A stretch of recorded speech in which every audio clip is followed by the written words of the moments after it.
NIA 320. Importancia relativa o materialidad en la planificación y ejecución de la auditoría. Esta norma internacional de auditoría NIA trata de la responsabilidad que tiene el auditor de aplicar el concepto de importancia relativa en la planificación y ejecución de la auditoría de estados financieros. La NIA 450 explica el modo de aplicar la importancia relativa para evaluar el efecto de las incorrecciones identificadas sobre la auditoría y, en su caso, las incorrecciones no corregidas en los estados financieros. ¿Qué es la importancia relativa en la auditoría? Este principio se refiere a la relativa significación numérica que pueda tener una persona o evento. La contabilidad debe reconocer y presentar los hechos económicos de acuerdo a su importancia relativa. Un hecho económico es relevante o importante si por sí mismo se puede hacer cambiar de opinión a una persona sensata. Importancia relativa o materialidad. El reconocimiento y presentación de los hechos económicos debe hacerse de acuerdo a su importancia relativa. Un hecho económico es material cuando, debido a su naturaleza o cuantía, su conocimiento o desconocimiento, teniendo en cuenta las circunstancias que lo rodean, puede alterar significativamente las decisiones económicas de los usuarios de la información. Al preparar estados financieros, la materialidad se debe determinar con relación al activo total, activo corriente, al pasivo total, al pasivo corriente, al capital de trabajo, al patrimonio o al resultado del ejercicio, según corresponda. Objetivo. El objetivo del auditor es aplicar el concepto de importancia relativa de manera adecuada en la planificación y ejecución de la auditoría. Los requerimientos que exige esta NIA son: primero, determinación de la importancia relativa para los estados financieros y para la ejecución del trabajo al planificar la auditoría. Segundo, revisión a medida que la auditoría avance. Documentación. El auditor incluirá en la documentación de la auditoría las siguientes cifras y los factores tenidos en cuenta para su determinación. A. Importancia relativa para los estados financieros. B. Cuando resulte aplicable el nivel o niveles de importancia relativa para determinados tipos de transacciones, saldos contables o información a revelar. C. Importancia relativa para la ejecución del trabajo. Y D. Cualquier revisión de las cifras establecidas en A y C a medida que la auditoría avance. NIA 330. Procedimientos del auditor en respuesta a los riesgos evaluados. La norma internacional de auditoría NIA trata de la responsabilidad que tiene el auditor en una auditoría de estados financieros, de diseñar e implementar respuestas a los riesgos de incorrección material identificados y valorados por el auditor de conformidad con la NIA 315. Objetivo. El objetivo del auditor es obtener evidencias de auditoría suficiente y adecuada con respecto a los riesgos valorados de incorrección material mediante el diseño de implementación de las respuestas adecuadas de dichos riesgos. Los requerimientos de esta NIA son los procedimientos de la auditoría que correspondan a los riesgos valorados de incorrección material en las afirmaciones. Documentación. En la documentación de auditoría, el auditor incluirá: A. Las respuestas globales frente a los riesgos valorados de incorrección material en estados financieros y la naturaleza al momento de realización y extensión de los procedimientos de auditoría posteriormente aplicados. B. La conexión de dichos procedimientos con los riesgos valorados en las afirmaciones. C. Los resultados de los procedimientos de auditoría, incluidas las conclusiones, cuando éstas no resulten claras en los documentos de auditoría. Si el auditor planifica utilizar evidencia de auditoría obtenida en auditorías anteriores sobre la eficacia operativa de los controles, en la documentación de auditoría se incluirá las conclusiones alcanzadas sobre la confianza en los controles sobre los que se realizaron pruebas en auditorías anteriores. La documentación de auditoría demostrará que los estados financieros concuerdan o han sido conciliados con los registros contables que los sustenten. NIA 400. Evaluaciones de riesgo y control interno. El propósito de esta norma internacional de auditoría NIA es establecer normas y proporcionar alineamientos para obtener una comprensión de los sistemas de contabilidad y de control interno y sobre los riesgos de auditoría y sus componentes, como lo son el riesgo inherente, el riesgo de control y el riesgo de detención. NIA 402. Consideraciones de auditoría relativas a una entidad que utiliza una organización de servicios. Alcance. La NIA nos habla de la responsabilidad que tiene el auditor de la entidad usuaria para obtener conocimiento o evidencia suficiente y adecuada cuando la empresa usuaria utiliza de una o más organizaciones de servicios.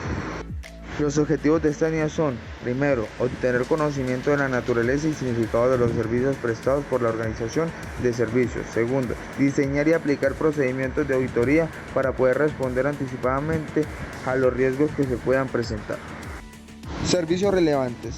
En los servicios relevantes de esta NIA podremos encontrar las transacciones más significativas para la preparación de estados financieros, los controles sobre los asientos del libro diario y el proceso para la elaboración de la información para la preparación de estados financieros. Requerimientos. Primero, la naturaleza de los servicios prestados por la organización de servicios para la entidad usuaria, incluyendo su efecto en el control interno de la entidad usuaria. Segundo, la naturaleza y la importancia relativa de los procesos de información financiera actualizados por la organización de servicios. Tercero, el grado de intención entre las actividades de la organización de servicios y la entidad usuaria. Cuarto, la naturaleza de la relación entre la entidad usuaria y la organización de servicios, incluyendo los términos contractuales aplicables a las actividades realizadas por la organización de servicios. Consideraciones del auditor. El auditor deberá considerar cómo afecta el control interno de la entidad usuaria con la entidad prestadora de servicios y cómo afecta a la entidad usuaria cuando la entidad de servicios ejecuta transacciones de servicios en relación a esta con las políticas y procedimientos. Formas de obtener información. Las formas de tener información en la auditoría están en el contrato de prestación de servicios, los informes del auditor de la entidad prestadora de servicios, los manuales de usuarios o técnicos y descripción de sistemas. Reportes de auditoría a empresa de servicios. Descripción y reporte de auditor de servicios. Descripción, diseño y efectividad operativa de los controles de la organización de servicios.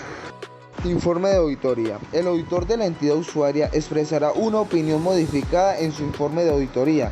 Si no puede obtener evidencia de auditoría suficiente y adecuada con respecto a los servicios prestados por una organización de servicios que sean relevantes para la auditoría de estados financieros de la entidad usuaria. Cuando exprese una opinión no modificada, el auditor de la entidad usuaria en su informe de auditoría no se referirá trabajo del auditor de la entidad prestadora de servicios, salvo que lo requieran las disposiciones legales reglamentarias.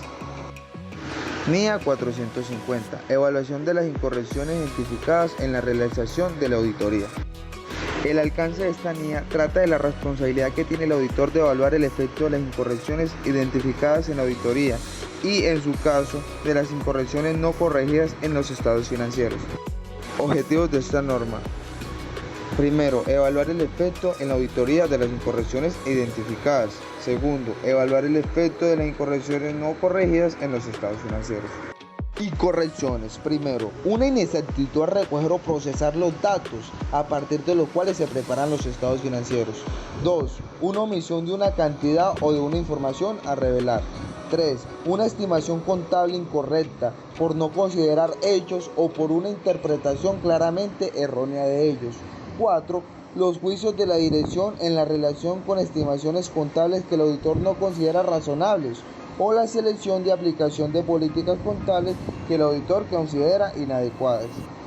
Acumulación de las incorrecciones identificadas. El auditor acumulará las incorrecciones identificadas durante la realización de la auditoría, excepto las que claramente sean insignificantes. Esto es para facilitar al auditor la evaluación del efecto de las incorrecciones acumuladas durante la realización de la auditoría y le puede ser útil distinguir entre, primero, las incorrecciones de hecho son incorrecciones sobre las cuales no existe duda.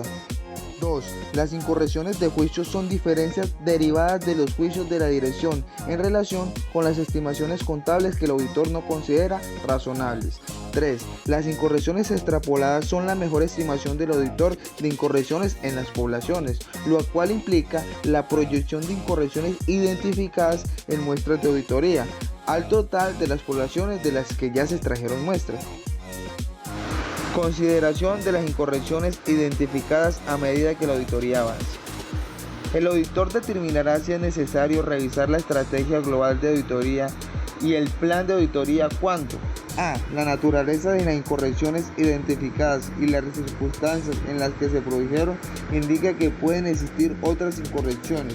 B. La suma de las incorrecciones acumuladas durante la realización de la auditoría se aproxima a la cifra de importancia relativa. Evaluación de efecto de las incorrecciones no corregidas. El auditor tendrá en cuenta a. La magnitud y naturaleza de las incorrecciones, tanto en relación con determinados tipos de transacciones, saldos contables o información a revelar, como en relación con los estados financieros en su conjunto y las circunstancias específicas en las que se ha producido. B. El efecto de las incorrecciones no corregidas relativas a periodos anteriores sobre los tipos de transacciones, saldos contables o información a revelar, y sobre los estados financieros en su conjunto. Comunicación de las incorrecciones. El auditor comunicará oportunamente y de nivel educado de la dirección de todas las incorrecciones acumuladas durante la realización de la auditoría, salvo que las disposiciones legales o reglamentarias lo prohíban. El auditor comunicará a los responsables del gobierno de la entidad las incorrecciones no corregidas y en el efecto que, individualmente o de forma agregada, puedan tener sobre la opinión a expresar del informe de auditoría, salvo que las disposiciones legales o reglamentarias lo prohíban. Manifestaciones escritas. El auditor solicitará a la dirección y cuando proceda a los responsables del gobierno de la entidad manifestaciones escritas relativas a si consideran que los efectos de las incorrecciones no corregidas son inmateriales. Documentación. El importe por debajo del cual las incorrecciones se consideran claramente insignificantes. B. Todas las incorrecciones acumuladas durante la realización de la auditoría y si han sido corregidas. Y C. La conclusión del auditor sobre si las incorrecciones no corregidas son materiales individualmente o de forma agregada y la base para dicha conclusión. A continuación, mostraremos un ejercicio práctico. Ajustes encontrados en la auditoría. Encontramos 3 ajustes. El primero fue la provisión de cartera. ¿Qué pasaba con esta? Que la entidad no realizaba provisión de cartera, la cual encontramos por 2.701.860 pesos. En ejercicio práctico se encontró que la empresa no realizaba la provisión de cartera, la cual fue implementada en la realización de los estados financieros ajustados. Ajuste estado financiero 2017 sobre la cuenta impuestos de renta y complementarios. Encontramos que la entidad no realizaba pagos de impuestos y lo realizamos según auditoría por un valor de 2.245.862 pesos. En el ejercicio práctico se encontró que la empresa no realizaba el cálculo de los impuestos a pagar, lo cual fue implementado en los estados financieros ajustados. Tercer ajuste de los estados financieros. Reserva legal. La entidad no realizaba reserva legal, la cual, según la auditoría, se hizo por valor de 455.978 pesos. En el ejercicio práctico se encontró que la empresa no realizaba la reserva legal mínima que debe tener una organización, la cual fue implementada en los nuevos estados financieros ajustados. Estado de situación financiera después de ajuste. Implementamos la provisión de carteras en este estado financiero y igualmente agregamos la utilidad del ejercicio y los pagos por los impuestos. El estado resultado tuvo un cambio, ya que la utilidad mermó a 4.103.802. ¿Por qué? Porque metimos los gastos, deducimos los gastos por los impuestos y guardamos la reserva legal, lo que antes no se implementaba en la empresa. Los indicadores financieros. Indicadores financieros encontramos el indicador de liquidez. El primero, ¿cuál es? El capital de trabajo, que nos dio de 68.875.250 pesos. Lo que nos quiere decir que la empresa con el tiempo ha tenido más solvencia para cubrir sus gastos. Capital de trabajo neto sería de 11.349.653. Conclusiones. La empresa cuenta con un capital de trabajo neto muy bajo para prestar sus servicios de salud. Capital de trabajo operativo es de 52.310.110 pesos.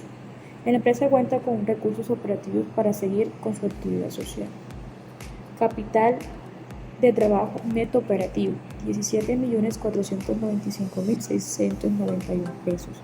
La empresa debe mejorar el capital de trabajo neto operativo, ya que genera una liquidez muy baja.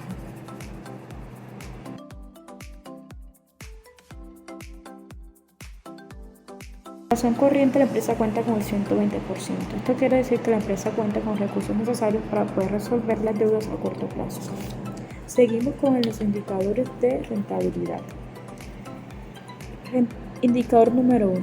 Margen bruto menos rentabilidad bruta. Está en 0.01. Quiere decir que la empresa puede cubrir en 1% el costo de la prestación de sus servicios de salud. Seguimos con el margen operativo y rentabilidad operativa. Es del 0.01. La empresa genera el 1% de utilidad luego de haber cubierto los costos y gastos incurridos en la prestación de los servicios de salud. Margen neto menos rentabilidad meta menos productividad marginal es del 0.01. Por cada peso de prestación de servicios de salud genera un 1% de utilidad neta. Potencial de utilidad es del 0.04. Podemos notar que la empresa con el pasar del tiempo ha tenido un crecimiento potencial en la utilidad neta. Razón retorno sobre inversión es de 0.10. La empresa genera un 10% de rendimiento con el uso de los activos operativos. ROE es del 0.23. Podemos notar que con el tiempo la empresa ha aumentado su rentabilidad, especialmente para los socios, lo cual genera un mal manejo de los ingresos, ya que no se cuenta con un capital y liquidez bueno en la empresa.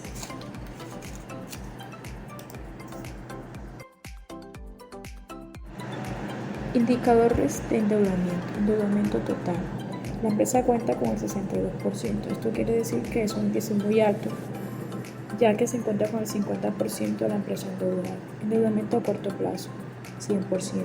Deben ser cancelados el valor total, ya que no cuentan con pasivos no corrientes, es decir, pasivos a largo plazo. Carga financiera del 0.4. La empresa cuenta con un porcentaje mínimo para cubrir los gastos financieros. Cobertura de gastos financieros o veces que se ha ganado el interés, de 253%. La empresa tiene buena capacidad para cubrir sus gastos de intereses. Relación de gastos e intereses a EBITDA debe ser menor al 30%. Efectivamente, la empresa cuenta con un porcentaje de 14.6%. Tiene una buena capacidad para generar los gastos financieros. Concluyendo con el ejercicio práctico realizado, encontramos que la relatividad en el ajuste de cartera, ya que es un suceso relevante donde la empresa puede seguir funcionando con normalidad aunque no cuente con una provisión de cartera. Y encontramos materialidad en los ajustes de los pagos de impuestos y la reserva legal, ya que efectivamente altera significativamente en la toma de decisiones económicas de la empresa, ya que se están dando unas utilidades que no son reales a los socios y compañía.